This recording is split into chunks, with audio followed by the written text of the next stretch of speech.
People living in Georgetown shared concerns to city council members over water bills. At the start of the month, we talked to people who said that their bills spiked hundreds of dollars in February.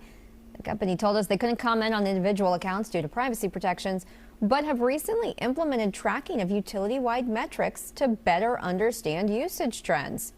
Water service is one of the most essential services our community depends on, and residents deserve confidence that their bills are accurate and that the system is working as it should.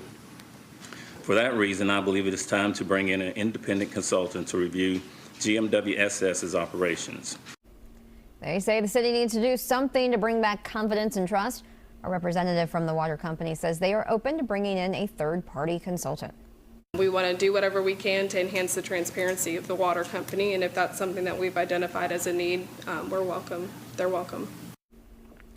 Council members say the water company should verify the accuracy of its meters either through third-party testing or by reviewing the billing system used to measure water usage.